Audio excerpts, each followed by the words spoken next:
6장을 이렇게 읽으시기 바랍니다. 4장은 이제 회개를 촉구하는 거죠. 심판이 임박했다는 말씀. 5장은 이제 심판의 원인에 대해서 말씀하고요. 6장에서는 예루살렘의 멸망이 임박했음을 이야기하고 있습니다. 그래서 여러분들이 예레미야서를 계속해서 석 장씩 읽어 나가시면 좋겠습니다. 성경은 유다와 예루살렘과 또 왕과 방백들을 향하여 선포하는 메시지로 이렇게 기록되어져 있습니다만은 그 내용을 통해서 오늘 이 시대에 우리에게 그죠? 주시는 경고, 회개의 촉구라 이렇게 보셔야 될 것입니다. 그래서 4장 임박한 심판에 대한 경고는 오늘 사는 우리들에게 굉장히 무섭게 다가오는 것이죠. 성경 속에서 심판 그러면 생각나는 것이 무엇입니까? 심판. 그것은 바로 소돔과 고모라의 멸망도 있고요. 그죠? 그 다음에 노아의 홍수도 있죠. 노아의 홍수도 있고요. 마태복음 24장의 마지막에 그 재난에 대한 징조들이 있고요. 자, 그런데 그런 일들이 오늘날 우리 주변에 곳곳에서 일어나고 있어요. 며칠 전에도 이제 지진이 일어났고 해일이 일어나서 또 홍수가 있어서 이렇게 막 무너지고 사람들이 죽어가고 하는 모습들을 보면서 우리는 이 마지막 시대의 징조다. 매일매일 우리는 개인적으로 종말이 될 수 있다고 하는 사실을 실감하면서 살아가야 될 것입니다. 심판이 임박하면 뭐를 촉구하는 것입니까? 그것은 회개를 촉구하는 것입니다. 그죠? 우리에게 경고하시는 오늘 본문을 잘 보시기 바랍니다. 1절로 4절에서 확실한 회개를 요구하고 계셔요. 확실한 회개예요. 자, 확실한 회개, 그렇다면 뭐가 있다는 얘기예요? 불확실한 회개, 완전한 회개, 불완전한 회개, 이런 것이 있다는 거죠. 그죠? 무엇이 진정한 회개이며 확실한 회개이며 그리고 무엇이 불확실한 회개일까?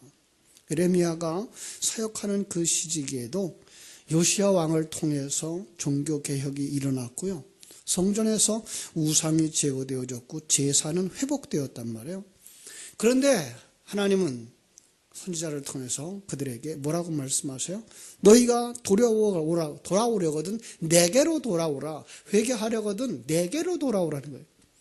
회개라는 말이 그저 하나님 이거 잘못했습니다 라는 것이 아니라 인생들이 가던 그 길, 자기가 중심이 되어 자기의 행복을 추구하며 살아가던 그 인생의 길을 돌이켜서 하나님께로 와서 하나님 당신이 주인입니다로 고백하고 그 앞에서 자기는 없음의 삶, 자기 부인의 삶을 사는 것, 그것을 진정한 회개라고 말하는 거죠. 그래서 오늘 그 본문 앞에서도 그런 얘기를 하고 있어요. 3장 22절 보실까요? 배역한 자식들아 돌아오라. 내가 너희의 배역함을 고치리라 하시니라. 그죠? 쭉 거기서부터 이제 회개에 대한 이야기를 하고 있는 것 우리가 볼 수가 있습니다. 그죠? 그들은 제사를 했고 절기를 지켰다고요. 아니 하나님 곁에 있다고 생각했다고요. 이방인들을 향해서 타락한 자들 탕자라고 말했다면 그는 누가복음 15장에서 나오는 탕자의 큰아들 같은 얘기죠. 그가 어떻게 생각했어요? 나는 아버지의 집을 떠나지 않았어요. 나는 아버지가 하라는 거 다 했어요. 그런데 하나님의 마음은 너는 내 마음을 알지 못하는구나예요. 아버지의 마음을 이해하지 못하는 것, 함께 있으면서도 하나님이 함께 있다는 사실을 알지 못하며 사는 것, 똑같은 얘기예요. 요즘 제가 계속 강조하는 것 있습니다. 하나님이 지금 우리와 함께 하고 계십니다. 예. 이거 잊어버리면 우리는 큰아들인 거예요. 교회에 와 있고 성경을 듣고 읽고 매일의 생활 속에서 기도한다고 하지만은 하나님이 나와 함께 하시고 그분이 내 인생의 주인이 되시고 그분이 이 역사의 주인이 되어서 나라를 움직이고 환경을 움직이고 있다는 사실에 대한 이해가 없다면 그는 아직도 하나님을 알지 못하는 자일지도 몰라요.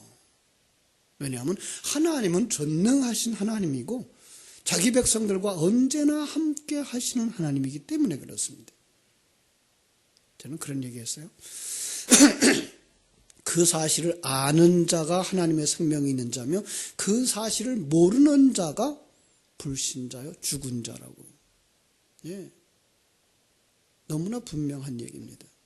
하나님이 같이 계신데도 불구하고 하나님이 나와 함께하고 계신다는 사실을 모른다면 나는 죽은 자라는 거예요.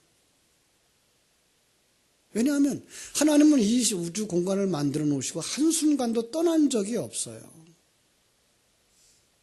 그리고 그분은 전능하신 분이에요. 무엇이든지 다 하실 수 있는 분이에요. 그런데 그분이 여러분을 인도하시는 그 삶 속에서 그분이 여러분들을 만들어가는 그 환경 속에서 여러분들과 내가 그걸 감각하지 못한다 그러면 우리가 생명이 없는 자들, 영적인 생명이 없는 자들, 영적인 눈이 열리지 아니한 자들인 거예요. 우리는 그 부분에 대한 목마름이 있어야 되는 거예요. 하나님이 나와 함께 하신다는 사실. 그럴 때 하나님이 내 인생의 주인이 되신다는 사실, 그분이 나를 사랑하시는 아버지 되신다는 사실을 믿는 믿음으로 돌아가게 될 줄로 믿습니다. 그래서 뭐라 그래요? 회개하라 라고 말하는 말을 또 다른 말로 묵은 땅을 갈고, 그죠? 묵은 땅을 기경하라 이렇게 말씀하고 있는 거죠. 세속적인 가치관, 이 인생이 전부 다인 거라고 생각하고 보이는 것만이 전부라고 생각하고 있는 거기서부터 하나님의 임재 속으로 들어오라는 거예요. 하나님의 임재를 깨달으라 알라는 거예요. 그분이 주인이 되어져서 당신들을 만들어가고 계신 이 사실을 믿으라는 거예요. 네. 여러분, 이 부분들이 우리에게 정말 확실하게 다가와야 될 부분들인 거예요. 그걸 갖다 뭐라 그래요? 마음의 가죽을 베고. 할례지요. 외적인 할례가 아니라 네 마음에 할례를 하라. 무슨 뜻이에요? 그 하나님이 느껴지고 그 하나님이 주인 되어진다는 사실, 그분이 나를 만드시고 계시다는 사실 앞에서 그분 앞에 주권을 넘겨드리고 나는 아무것도 아닙니다로 내려가라는 거예요. 나는 자기 부인의 자리로 내려가라는 거예요. 그게 뭐예요? 마음의 할례예요. 그것이 바로 여호와에게 속한 거예요. 하나님 안에 들어가는 거예요. 5절부터 18절까지 그러지 못한 자들에 대한 심판이 나옵니다. 경고입니다. 심판에 대한 경고. 자, 5절 보겠습니다. 너희는 유다에 선포하며 예루살렘에 공포하라. 지금 바빠요. 선포하라, 공포하라. 뭐라고 이럴까요? 이 땅에서 나팔을 불라 하며 또 크게 외쳐 이르기를 너희는 모이라. 우리가 견고한 성으로 들어가자. 나팔을 불라 그럽니다. 또 뭐라고 나팔을 불까요? 너희는 모이라는 겁니다. 어디로? 견고한 성으로 가기 위하여. 그들은 뭐라고 생각을 했을까요? 그들은 자기들이 살고 있는 땅이 견고한 성이라고 생각하는 거죠. 내가 만들어 놓은 집, 내가 만들어 놓은 재산, 내가 만들어 놓은 배경, 이건 무너지지 않는 여리고성 같은, 바벨탑 같은 이런 튼튼한 집이야, 초롱성벽이야, 절대로 내 인생이 다할 때까지는 안 무너질 거야, 이렇게 생각하고 사는 사람들이 있다는 거죠. 그런데 하나님은 뭐라 그래요? 그거 무너진다. 거기서 나오라. 그래서 여기 견고한 성으로 들어가자 라고 말씀하시는 거예요. 그렇습니다. 정말로 하나님의 그 일하심과 하나님이 이 시간과 공간 세계를 왜 만들었는지를 아는 사람들은 여기에다가 연연하며 살지 않는단 말이에요. 기껏 해봐야 100년도 못 되는 세상을 사는 이곳, 가지고 있는 것 아무리 많아도 하나님이 휘 불면 하고 날아갈 수밖에 없는 것들, 한순간에도 무너질 수밖에 없는 것들, 지진이 일어나는 곳을 보면서 우리가 느끼잖아요. 홍수가 나는 곳을 보면서 느끼고요. 해일이 일어나는 것을 보면서 느끼고요. 더 중요한 건 어제도 교통사고로 얼마나 많은 사람이 또 죽었어요. 그 가지고 있던 건 누구 거예요? 아무것도 자기 거 아니에요. 하나님은 이렇게 우리에게 경고하시는 거예요. 거기서 나오라는 거예요. 그 생각에서부터 하나님께로. 예. 뭐라고 말하는가 하면 사자들이 일어났다 그래요. 7절. 사자가 그 숲에서 올라왔으며 나라들을 멸하는 자가 나와왔으되 네 땅을 황폐하게 하려고 이미 그들의 초소를 떠났은즉 네 성읍들이 황폐하며 주민이 없게 되리라. 그거 속히 이루어질 거라는 거죠. 이미 사자가 멸망하려는 자들이 이미 그들의 초소를 떠났어요. 심판의 긴박성이죠. 당시 유다에게 있어서는 바벨론이 와서 그 포로로 잡아가는 그런 이야기일 수도 있어요. 오늘 우리에게는요, 하나님의 심판의 종 사자예요. 그래서 8절, 이로 말미암아 너희는 굵은 배를 두르고 애곡하라. 이는 여호와의 맹렬한 노가 아직 너희에게서 돌이키지 아니하였음이라. 그 심판의 사자들은 누구의 도구라는 거예요?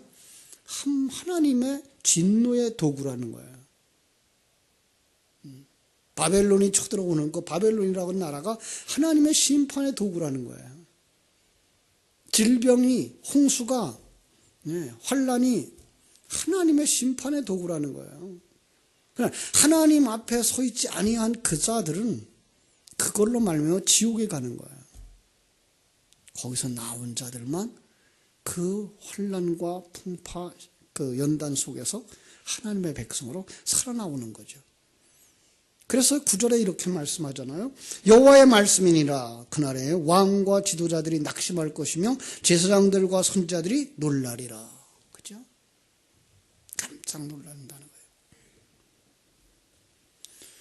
그렇습니다. 이제까지 그들은 이 나라는 견고할 것이라고 생각을 해왔고 평강이라고 말했는데 그만 하나님의 심판이 미친 거예요. 하나님은 거짓이 없으신 분, 신실하신 분. 그죠? 그런데 하나님이 거짓말합니까? 10절에 그렇게 말하고 있잖아요. 내가 이르되 슬프도소이다. 주 여호와여 주께서 진실로 이 백성과 예루살렘을 크게 속이셨나이다. 여러분, 하나님이 속이십니까? 하나님이 거짓말하십니까? 이건 너희들이 해석을 잘못했던 거죠. 그죠? 그 왕들이, 지도자들이, 제사장들이, 선지자가 잘못 해석하고 있었던 거죠. 그들은 평안하다고 그랬고 우리는 하나님의 백성이라고 그랬어요. 그런데 하나님이 그들을 몰아가실 때에 그게 속인 거예요? 아니에요. 평강이라고 그러더니 지금 환란이 왔어요. 자, 하나님은 평강을 주신다고 말씀했어요. 그죠? 그 평강은 이 세상에서 누리는 편안한 삶이 아니라는 걸 모르는 거죠. 그들은 성경을 잘못 본 거죠. 그 평강은 하나님과 하나 되어지는 그 평안이지. 이 세상에서 잘 먹고 잘 살고 아무 환난 풍파 없는 평안이 아니라는 사실이죠. 그래서 주님은 그렇게 말씀했잖아요. 내가 검을 주러 왔노라 라고. 내가 화평을 주러 온 줄 아느냐? 내가 검을 주러 왔노라. 이 땅에서는 전쟁이 있게 되어 있어요. 이 땅에서 영적 싸움, 갈등이 있게 되어 있어요. 이게 성도들이라고요. 그거로 말미암아 세상과 끊고 누구와 화평하라고? 하나님과 화평하라고. 그죠?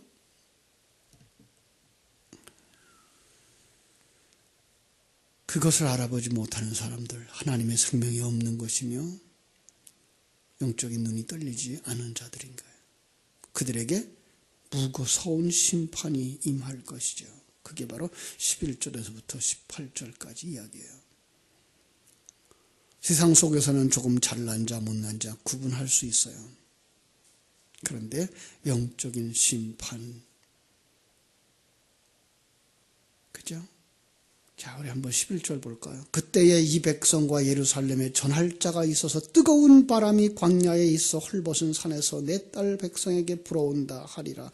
이는 키지를 위함도 아니요 정결하게 하려 함도 아니며 이보다 더 강한 바람이 나를 위하여 오리니 이제 내가 그들에게 심판을 행할 것이라. 그죠? 심판이에요. 거기서예요. 거기서. 바람, 어떤 바람이에요? 성령의 바람이에요. 성령의 바람이 불면 두 가지 현상이 일어나요. 성령의 비가 내리면 두 가지 현상이 일어나요. 똑같은 얘기예요. 생명이 있는 자들은 구원의 은혜고요. 생명이 없는 자들은요, 불타버리는 거죠. 그렇습니다. 생명이 없는 옛사람, 세상은 다 불타버리는 거죠. 그 속에서 하나님의 백성들만 살아나오는 거예요. 왜 그렇게 심판이 극하게 왔다고요? 17절 내려갑니다. 그들의 밭을 지키는 자같이 예루살렘을 에워쌌나니 이는 그가 나를 거역했기 때문이라. 하나님을 거역한 자들이라는 거예요. 어떤 게 하나님을 거역한 자들이에요? 하나님이 함께 계셔도 함께 계신 줄 모르는 사람, 그분이 주인, 하나님이 주인 되시겠다고 마음의 문을 두드려도 마음을 열지 못하는 사람, 하나님께 자신의 생명을 맡기지 못하는 사람, 그가 하나님을 거역한 자예요. 그게 성령을 회방한 자예요. 다른 죄는 다 사하심을 받아요. 예. 그런데 성령을 거역한 자들, 하나님과 함께하는 삶, 자기의 삶의 주인으로 모셔드리지 못한 사람들은 결코 구원함을 받지 못하는 거예요. 이제 19절부터 22절까지 이제 선지자의 탄식이 나옵니다. 슬프고 아프다. 내 마음속이 아프고 내 마음이 답답하여 잠잠할 수 없으니 이는 나의 심령이 나팔 소리와 전쟁의 경보를 들음이로다. 우리 주님도 예루살렘을 보면서 탄식하셨죠. 바로 하나님의 생명을 가진 자들은 예수님처럼, 이사야 선지자처럼 오늘도 아직도 구원받지 못한 이들을 보면서 마음에 탄식이 일어나는 거예요. 성도들에게 그게 있어야 되는 거예요. 아직도 구원받지 못한 내 가족을 보면서 마음에 슬픔이 있어야 되고 탄식이 있어야 되는 거예요. 어쩌나 저대로 가다간 지옥에 가는데, 이 탄식과 아픔이 없다면 여러분들은 하나님의 생명이 없는 사람일지도 몰라요. 정말 우리에게 아직도 구원받지 못한 내 가족들, 아직도 구원받지 못한 내 이웃들에 대해서 이 생명과 진리를 깨달아 알지 못하는 형제들을 위해서 탄식함이 있어야 되는 거예요. 왜 그렇다고요? 22절, 내 백성이 나를 알지 못하는 어리석은 자여 지각이 없는 미련한 자식이라. 이게 뭐예요? 죄인이에요. 그 상태를 23절 어떻게 묘사한다고요? 제가 늘 사용하는 말이죠. 22절과 23절. 보라 내가 땅을 본즉 혼돈하고 공허하며 하늘에는 빛이 없으며. 창세기 1장 2절과 같은 말씀이라고 그랬죠. 땅이 혼돈하고 공허하고 흑암이 깊음 위에 있다는 말, 똑같은 얘기예요. 이게 뭐예요? 죄인들의 상태예요. 타락한 자의 상태예요.